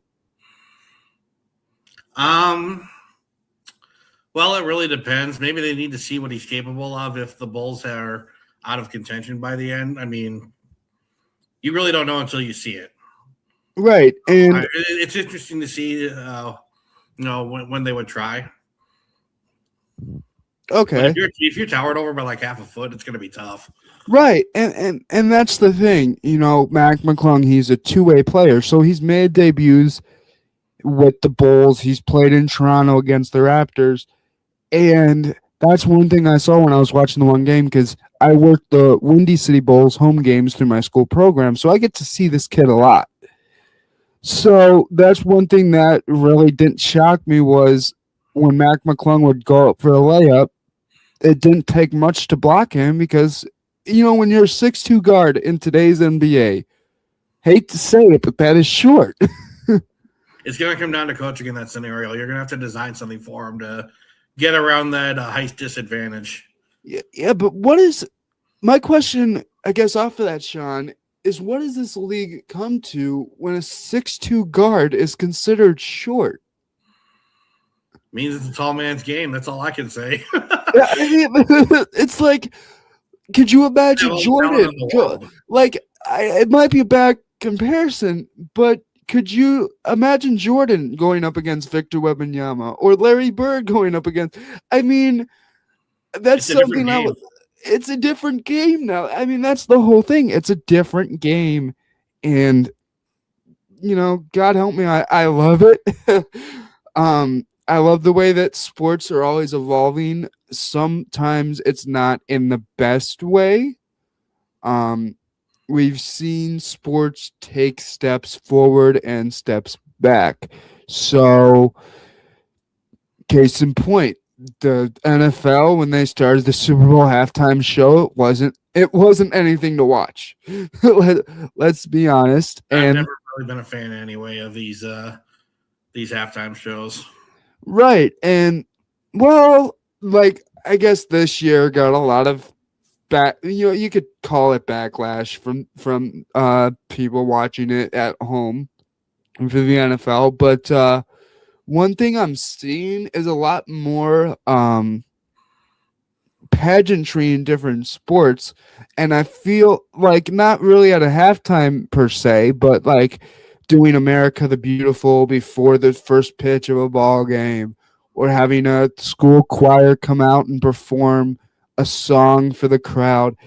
Do you feel like other sports are kind of taking their cue from the Super Bowl halftime show, or this kind of pageantry the NFL has created at halftime for certain games? Well, I don't think there's anything wrong with it. It might be a publicity thing more than anything else, getting these multiple different groups, different people to do such a thing. I mean, I don't know. I guess I really don't have an opinion on it. I don't think there's anything wrong with it per se, but okay. We're gonna shift gears a little bit here. I want to talk MLB spring training. We have the World Baseball Classic going on, and that's fun. You get to root for your country and all that. I mean, it's great.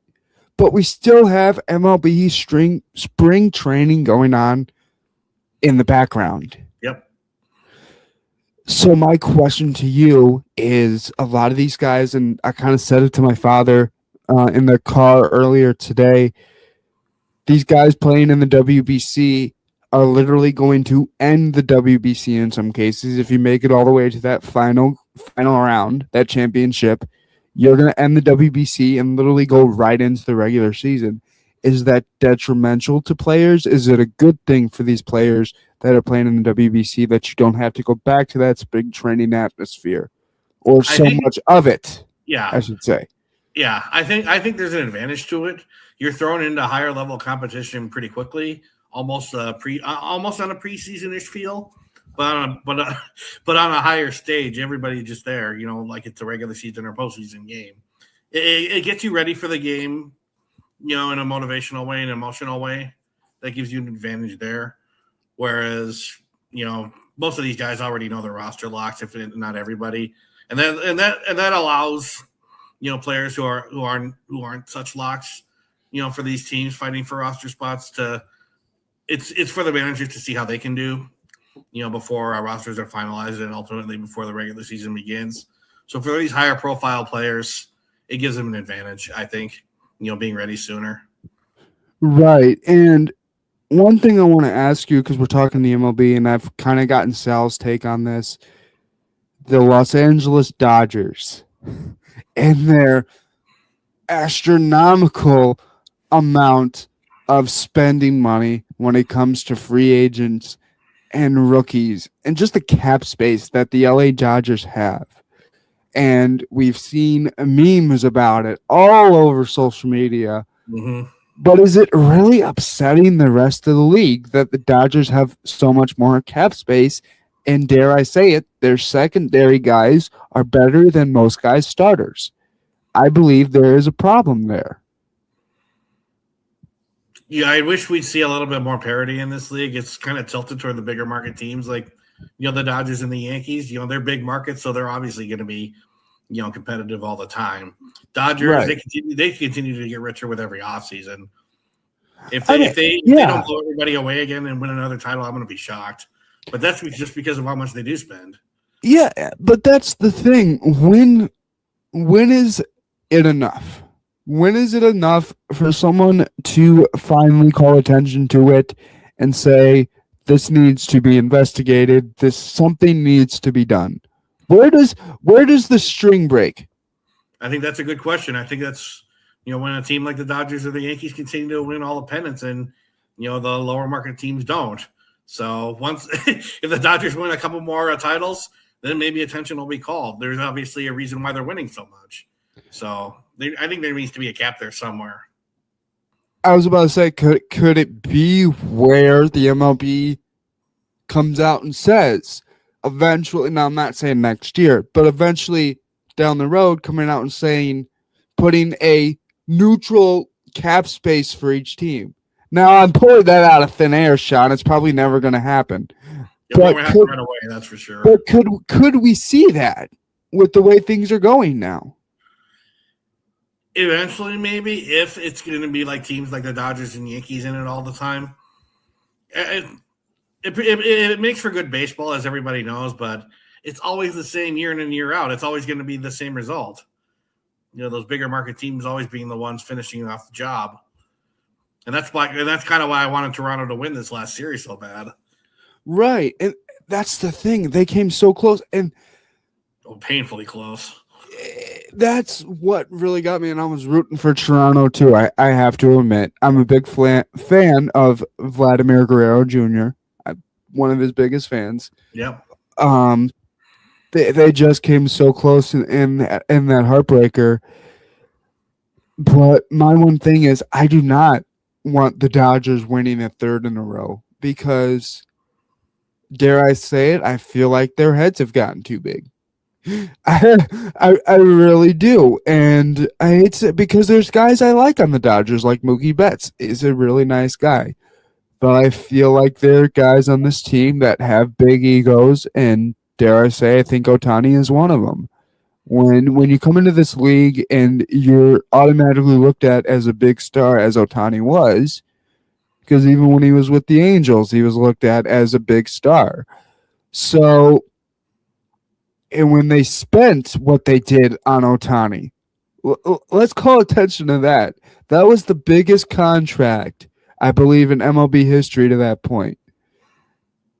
And I don't know what possesses a team to spend that on a player, even for that amount of time. Because I feel like with that amount of money, I could do so much more. Yes, I may not lock down players for as long, but I could do so much more with that money than just give it to one guy for 10 years. I don't know your thoughts on it, Sean. It's missing the parity that the NFL has. The NFL probably should have a little bit more, but teams like the Dodgers, they need some kind of limit here. Because otherwise it's going to be always them winning it all. And like you said, if they win a third in a row, I'm sure there's going to be some backlash there. And, the MLB may not do anything about it right away because it's all about money, always has been, with ratings and stuff too. So something's got to be done. It's just a matter of what. And yeah. And hopefully a team we're not thinking of can come out of nowhere like the 2004 Boston Red Sox and win it all.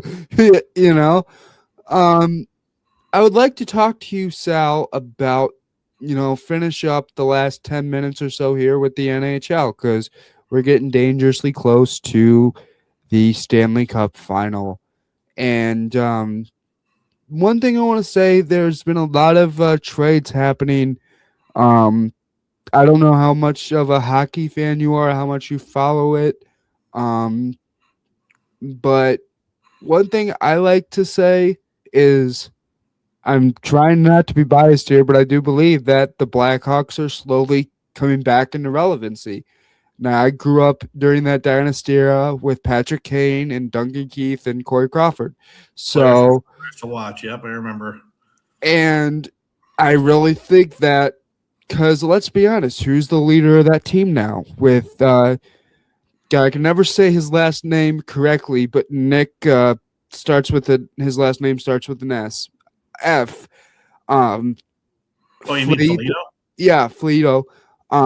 Being traded away. I do believe that Connor Bedard is the leader of this Blackhawks team. He has that A on his chest. He has not gotten the C on his chest yet, but I just think it's a matter of time here in Chicago that Connor Bedard gets that C on his chest. He will. And funny you should mention it. I actually know hockey pretty well, almost as well as football, as a matter of fact. I've made my name over the last 12, 13 years as a college hockey journalist. So I meet and interview a lot of these players before they go pro. I would say I know close to half the players in the NHL these days who played in the NCAA beforehand. So Bedard was not one of them. I know that. But let's see here. Foligno, I remember him. I think he played somewhere out east in college. Anyway, the number of trades that have been going on, especially for the hometown Wild the last few weeks, getting Hughes for that expensive trade package, reuniting Marcus with Nick Foligno here because the team badly needed some center depth. It's a dangerous Wild team, but unfortunately the playoff format is so messed up. I wish it would go back to the 1-8, 2-7, 3-6 format instead of, second and third place in each division facing off, the division winners facing wild card. I think it's a broken system. But, what you said about the Blackhawks, Bedard will be that leader before long there. And it won't be long until Chicago's a competitor again. Oh, and I totally agree with you there. But my other question to you is, which team do you see coming out? Which two teams do you see competing in the Stanley Cup Finals this year? Very hard to discount the Colorado Avalanche. They are a team that is seemingly without a weakness. They beat the Minnesota Wild earlier today in a shootout. Wild are probably one of the few teams capable of going the distance with Colorado in a series just because, they know each other so well. They're not as talented, but they can beat anybody anytime. Hard to discount the Avalanche, though, coming out of the West. And out of the East, bit of a tougher question. Tampa looks pretty good. But yeah, Colorado is my pick, at least for now. I mean, I think, like you said, I think Colorado, from what I've seen this year, is that team to beat.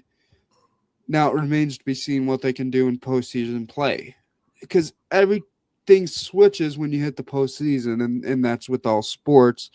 And we've seen teams play completely well in the regular season, and then once you hit that postseason, the pressure builds, and I forgot how to do a slap shot, or I forgot how to block that.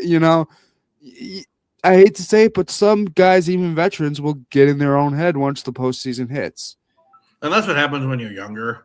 The way college hockey works is once your season ends, and if you're eligible and you're on a team that drafted you, you can sign and then play as soon as the next day after your college career ends. And that's happened. I've seen that happen a lot over the last 12, 13 years. So that's teams that are in contention, they'll reload with, some of these younger college players fresh out of the game. Little time needed to acclimate to the speed of the professional game, but, Do you see this year being a competitive playoff race to get to that Stanley Cup final? In the West, I'm not so sure. It's pretty top heavy. I see a little bit more parity in the East. I mean, that's a good way to look at it, and it's very easy that we are thinking the same way in a lot of these ways, because, that's exactly how I was thinking this. Sean, for the last 5 minutes, I want to talk about just how things in the sporting world are ever changing, and that's with every sport. And I think we see it with the WBC, we see it with all the rule changes in the NBA, like we talked about it. We see it. We talked about it with Sal earlier in the NFL, where you can barely hit a quarterback without getting a flag tossed. With sports ever changing, we've seen people say, oh, the NFL is eventually going to be flag football. And, MLB, there's going to be no umpires eventually. I don't see any of this happening. I don't know where people are getting these ideas from. I think because when they see, oh, we have an ABS, we have an automatic ball strikes now that takes away the umpire. Well, what if that ABS system goes down? It's an interesting point. Sometimes I can see it, these things.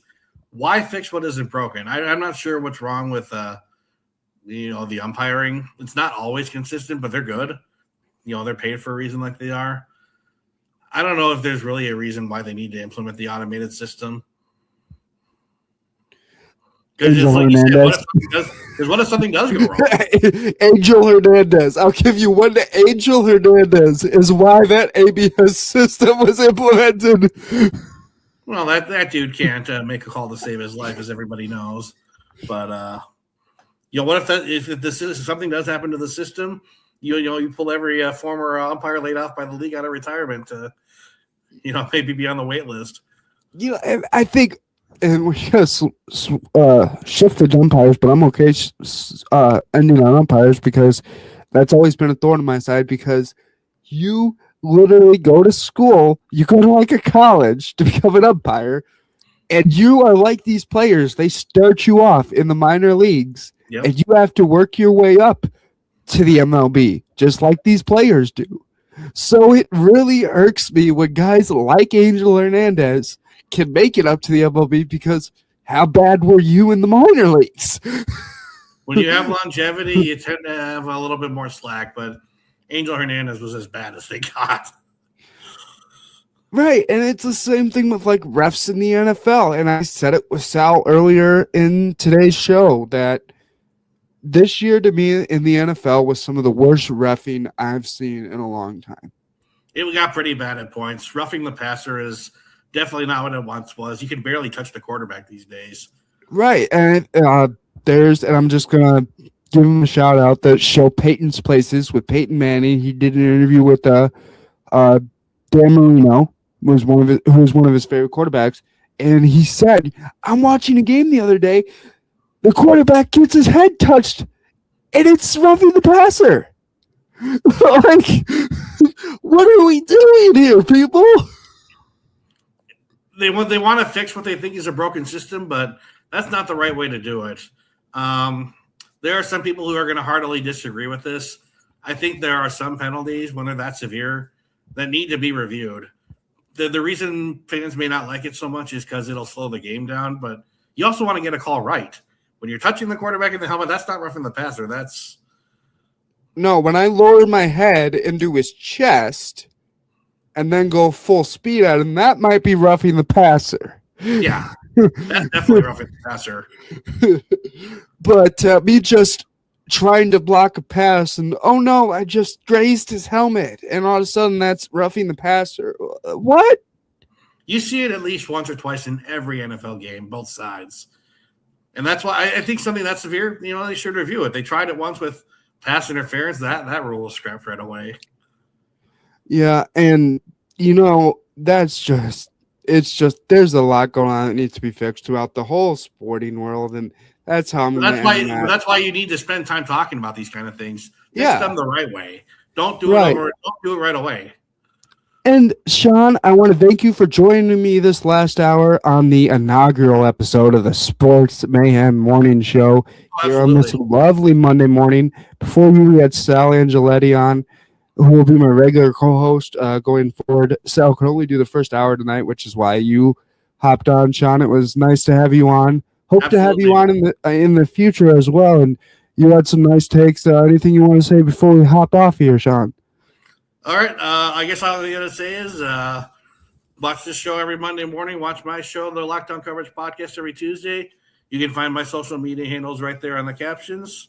Right. I will put mine in there for Friday's show. This is Monday's show, episode 1 of the Sports Mayhem Morning Show. Sean, it was great having you on here. Hope to work with you some more. I want to thank everyone for joining in. I'm Andrew Mighty Man Scheid, your host. He is Sean. Sean, say your last name. I never pronounce it right. You're not the only one. You're far from the first. It's pronounced Davidge. Davidge. Sean Davidge. Everybody will get that. Both from Prime Coverage Sports Network here. Everyone have a great rest of your Monday. See you soon, everybody. Yeah, hey, drop.